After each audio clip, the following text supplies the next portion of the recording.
Hi friends, welcome to Salem புனிதாஸ் recipes. இன்னைக்கு வீட் நான் செய்ய போகிறேன். அதுக்கு மேட்சாக கடாய் பன்னீர் செய்ய போகிறேன். இந்த ரெண்டு டிஷ்ஷுமே எப்படி செய்கிறதுன்னு இப்போ இந்த வீடியோக்குள்ளார போய் பார்ப்போம். வீடியோக்குள்ளார போகிறதுக்கு முன்னாடி என்னோடய சேனலுக்கு ஒரு லைக் கொடுங்க. யாருன்னா சப்ஸ்கிரைப் பண்ணலையோ சப்ஸ்கிரைப் பண்ணுங்கள். உங்கள் ஃப்ரெண்ட்ஸ் அண்ட் ரிலேட்டிவ்க்கு ஷேர் பண்ணுங்கள். வாங்க இப்போ வீடியோக்குள்ளார போடலாம். கடாய் பன்னீர் செய்கிறதுக்கு என்னென்ன பொருட்கள் தேவைன்னு பார்க்கலாம். இதுக்கு ஒரு 1/4 கிலோ அளவுக்கு தக்காளி, நல்ல பழுத்த தக்காளியை எடுத்து வச்சுருக்கேன். இதை அரைச்சி நம்ம வடிகட்டி வச்சுக்கணும். அதே மாதிரி முந்திரி ஒரு 20 முந்திரி, 1 டீஸ்பூன் அளவுக்கு கசகசா. இதை நான் 1 மணி நேரம் ஊற வச்சு வச்சுருக்கேன். கசகசா நல்லா ஊறினா தான் நல்லா நைஸாக அரைப்படும். அதனால் நான் 1 மணி நேரம் ஊற வச்சுருக்கேன். இதை நைஸாக அரைச்சிக்கணும். இதுக்கு தேவையான எண்ணெய், கிரேவிக்கு 2 டேபிள் ஸ்பூன் எண்ணெய், நெய் எடுத்து வச்சுருக்கேன். நம்ம இதை 1 டேபிள் ஸ்பூன் சேர்த்திக்கலாம். இதுக்கு 1 டீஸ்பூன் கரம் மசாலா எடுத்து வச்சுருக்கேன். இது கிரேவிக்கும் பாதி எடுத்துக்கலாம், பாதி ஃப்ரை பண்ணுறப்ப எடுத்துக்கலாம். உப்பு எடுத்து வச்சுருக்கேன், தேவையான அளவு சேர்த்துக்கலாம். 1 டீஸ்பூன் இஞ்சி பூண்டு விழுது, 1 டேபிள் ஸ்பூன் கொத்தமல்லி தூளும் பாதியை கிரேவிக்கு வச்சுக்கலாம், பாதி ஃப்ரை பண்ணுறதுக்கு வச்சுக்கலாம். 1 டேபிள் ஸ்பூன் காஷ்மீரி மிளகாத்தூள், இதுவும் பாதி ஃப்ரை பண்ணுறதுக்கு, பாதி கிரேவிக்கு. இப்போது நம்ம கிரேவிக்கு ரெடி பண்ணலாம். 2 டேபிள் ஸ்பூன் அளவுக்கு எண்ணெய் சேர்த்துட்ருக்கேன். சீரகத்தூள் இதுவும் 1 டீஸ்பூன் எடுத்து வச்சுருக்கேன். இது பாதி ஃப்ரை பண்ணுறதுக்கும் பாதி கிரேவிக்கும் வச்சுக்கலாம். பெரிய வெங்காயம் 100 கிராம்ஸ் அளவுக்கு எடுத்திருக்கேன். இதை நல்லா பொடியாக கட் பண்ணி வச்சுக்கணும். ஃப்ரை பண்ணுறதுக்கு பன்னீர் 1/2 கிலோ அளவுக்கு எடுத்துகிட்ருக்கேன். தக்காளி, பெங்களூர் தக்காளி 2 தக்காளி இந்த மாதிரி எடுத்துகிட்ருக்கேன். 1 குடமிளகாய், 2 பெரிய வெங்காயம். இதையெல்லாம் நம்ம ஸ்கொயர் ஷேப்பில் கட் பண்ணி வச்சுக்கணும். இப்போது கிரேவிக்கு தேவையான பொடியாக கட் பண்ண கொத்தமல்லி தழை, 1 டீஸ்பூன் அளவுக்கு கசூரி மேத்தி, 1/2 டீஸ்பூன் அளவுக்கு கசூரி மேத்தி.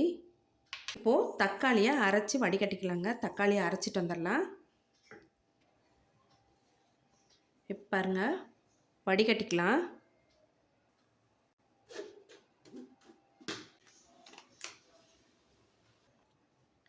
இப்போது டொமேட்டோ பியூரி ரெடி ஆயிடுச்சு.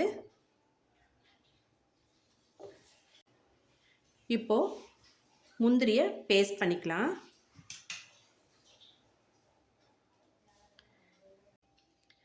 இப்போ பாருங்கள், முந்திரியும் கசகசாவும் நல்லா இந்த மாதிரி பேஸ்ட்டாக அரைச்சிட்டு வந்தாச்சு. நல்லா நைஸாக அரைஞ்சிருச்சு பாருங்கள்.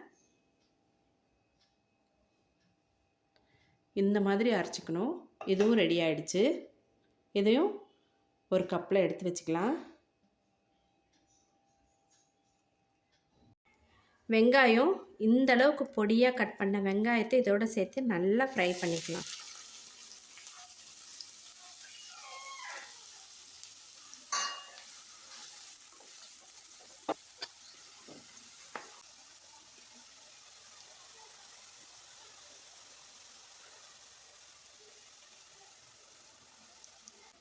இது கூட 1/2 டீஸ்பூன் அளவுக்கு உப்பு சேர்த்துக்கலாம்.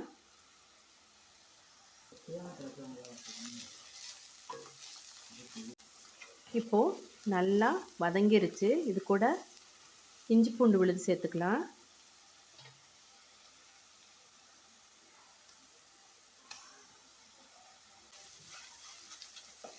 ஒரு நிமிஷம் போல் இதை வதக்கிக்கலாம்.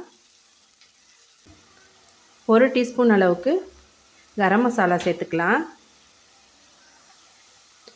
பாதி அளவுக்கு கொத்தமல்லி தூள் சேர்த்துக்கலாம். இப்போது பாதி அளவுக்கு கொஞ்சம் அதிகமாகவே மிளகாத்தூள் சேர்த்து ஒரு நிமிஷம் வதக்கிக்கலாம்.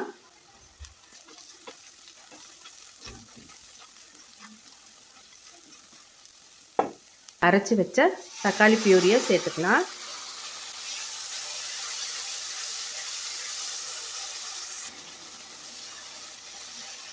இப்போது நல்லா வதங்கிருச்சு பாருங்கள், எண்ணெய் பிரிய ஆரம்பிச்சிருச்சு. அரைச்சி வச்ச முந்திரி பேஸ்ட்டை சேர்த்துக்கலாம்.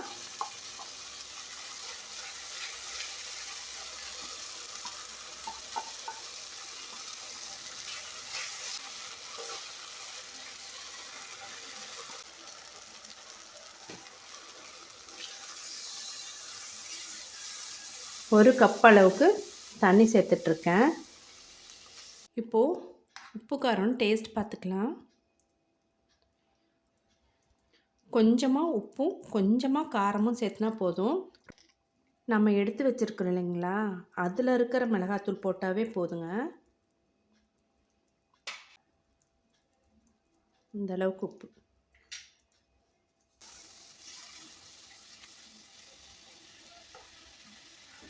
ரெடியாக ஆரம்பிச்சிருச்சு. இப்போ பாருங்கள், நல்லா எண்ணெய் பிரிஞ்சு வந்துருச்சு.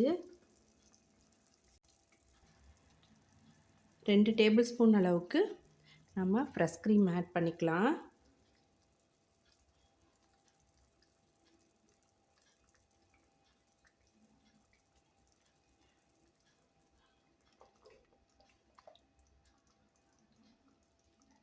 மூடி வச்சிடலாங்க.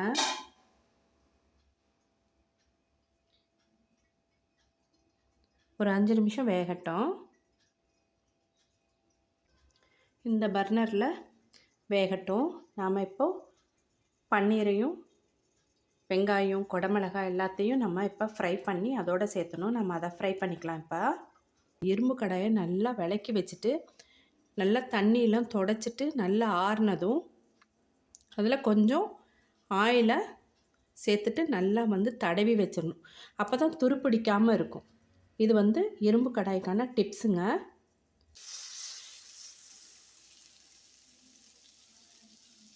இது கூட உடச்சி வச்சுருக்கிற ஒரு 10 முந்திரி சேர்த்துக்கலாம்.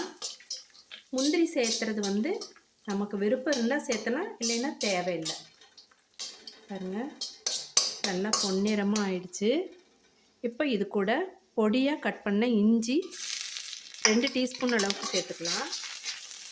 இது கூட 1 டேபிள் ஸ்பூன் அளவுக்கு பொடியாக கட் பண்ண பூண்டு சேர்த்துக்கலாம். இதோட வெங்காயம் இந்த மாதிரி சதுரமாக கட் பண்ணி வச்சுருக்கேன், அதை இது கூட சேர்த்துக்கலாம். கூடவே சதுரமாக கட் பண்ணி வச்சுருக்கிற குடமிளகாய் இதையும் சேர்த்துக்கலாம். ஃப்ளேவர் ரொம்ப நல்லாயிருக்கும், டேஸ்ட்டும் வித்தியாசமாக இருக்கும். இப்போ இது கூட இதுக்கு தேவையான அளவுக்கு உப்பு சேர்த்துக்கலாம். ஏன்னா பன்னீரையும் இதோட சேர்த்தணும். அதனால் இது கூட 1 டீஸ்பூன் அளவுக்கு உப்பு சேர்த்துக்கலாம்.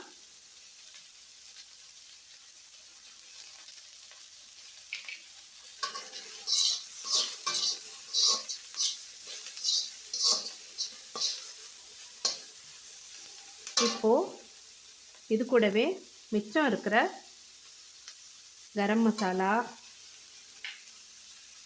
கொத்தமல்லி தூள், சீரகத்தூள், மிளகாத்தூள் இதையெல்லாம் சேர்த்துட்டு நம்ம ஒரு பரட்டிக்கலாம். இப்போது தக்காளி எடுத்து வச்சுருந்தோம் இல்லையா, அதை இந்த மாதிரி கட் பண்ணிக்கலாங்க. விதையெல்லாம் எடுத்துட்டு இந்த மாதிரி ஸ்கொயராக கட் பண்ணிக்கலாம். இதையும் சேர்த்துட்டு கொஞ்ச நேரம் வதக்கலாம். இப்போது கிரேவி ரெடி ஆகிடுச்சு. எண்ணெய் பிரிஞ்சு வந்துருச்சு பாருங்கள். இப்போது கிரேவி கூட கஸ்தூரி மேத்தி சேர்த்துக்கலாம். கொத்தமல்லி தழை பொடியாக கட் பண்ணிவிட்டு அதையும் இதோட சேர்த்து கலந்து விட்டுக்கலாம்.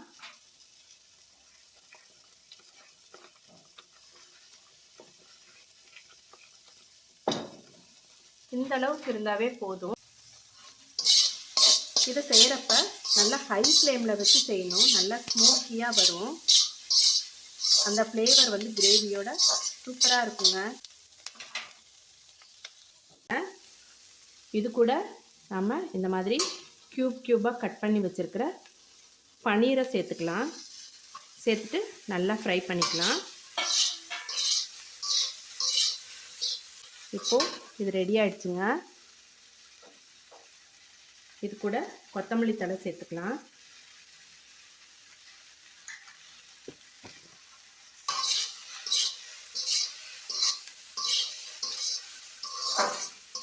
கிரேவியோட இதை சேர்த்துக்கலாங்க.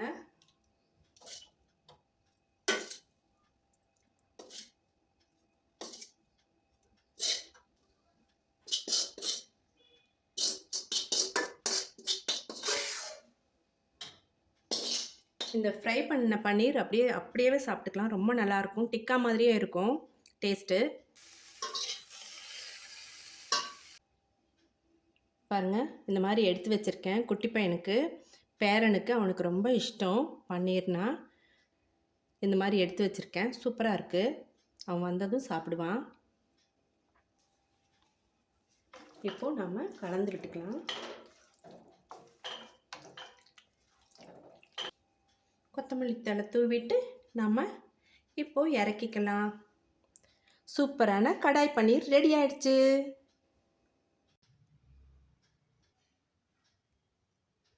ஃப்ரெஷ் க்ரீம் சேர்த்துட்டு கார்னிஷ் பண்ணிக்கலாம்.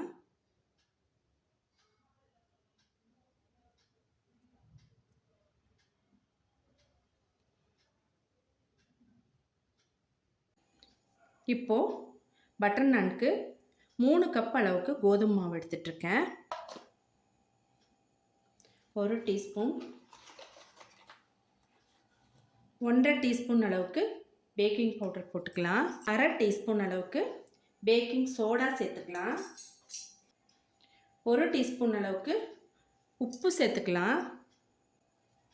1/2 டீஸ்பூன் அளவுக்கு சர்க்கரை சேர்த்துக்கலாம். 1/2 கப் தயிர் சேர்த்துட்ருக்கேன். நல்லா கெட்டியான தயிர். இது கூட ஒரு 1/4 கப் பால் சேர்த்துக்கலாம். 1/2 கப் அளவுக்கு தண்ணி சேர்த்து பிசைஞ்சிக்கலாம். இப்போது இன்னும் கூட தண்ணி வேணும். இது கூட நம்ம கொஞ்சம் கொஞ்சமாக தண்ணி தெளித்து பிசைஞ்சிக்கலாம். நமக்கு வந்து சப்பாத்தி மாவு அளவுக்கு இருந்தாவே போதும். ரொம்ப இலக்கமாக தேவையில்லை. இந்த அளவுக்கு இருந்தாவே போதும். சப்பாத்தி மாவு மாதிரி இருந்தாவே போதும். இப்போ பாருங்கள், இந்த அளவுக்கு பிசைஞ்சு வச்சாச்சு.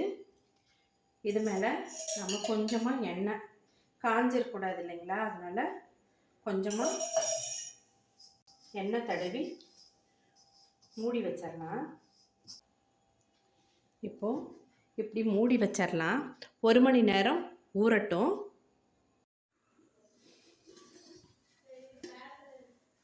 இப்போ பாருங்கள், நல்லா உப்பி வந்திருக்கு. முன்னாடி எவ்வளோ பெருசு இருந்தது, இப்போ எவ்வளோ பெருசாக இருக்குது.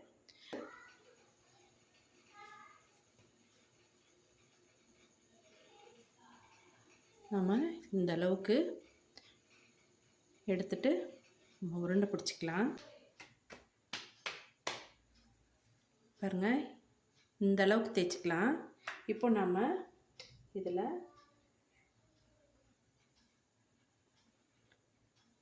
கார்லிக்கும்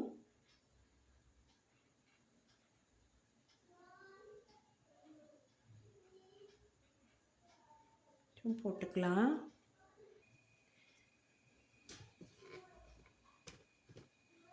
இதில் தேவைன்னா கொஞ்சம் எள் சேர்த்துக்கலாம். வெள்ளை எள்ளாக இருந்தாலும் சரி, கருப்பு எள்ளாக இருந்தாலும் சரி, எள் சேர்த்துக்கலாம். பாருங்கள், தவால சேர்த்தாச்சு.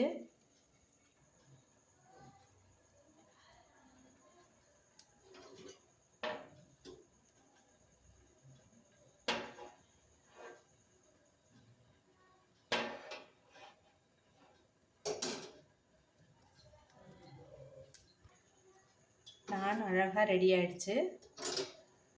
நம்ம பட்டர் தடவிக்கலாம்.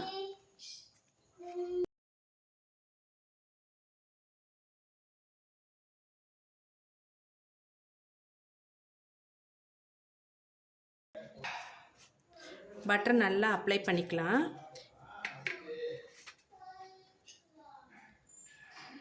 சாஃப்டாக இருக்குங்க, ரொம்ப சாஃப்டாக இருக்குது. சாதா பட்டர் நான் இது. சூடாக இருக்கிற தவாவில் போட்டிருக்கேன். பாருங்கள், பபிள்ஸ் வர ஆரம்பிச்சிருக்கு. நல்லா கொஞ்சம் வேகட்டும், கீழேயும் நல்லா கலர் ஆகிற வரைக்கும் வேகட்டும். நல்லா பபிள்ஸ்லாம் ஃபுல்லாக வந்துடும். அதுக்கு பின்னாடி நம்ம இப்படி லைட்டாக அனலில் காட்டணும்.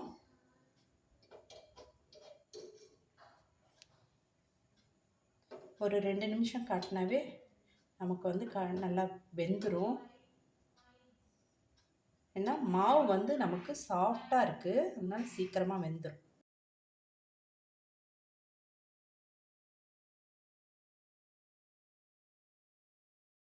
சூப்பரான டேஸ்ட்டில், சூப்பரான ஃப்ளேவரில் அருமையாக ரெடி ஆயிடுச்சுங்க.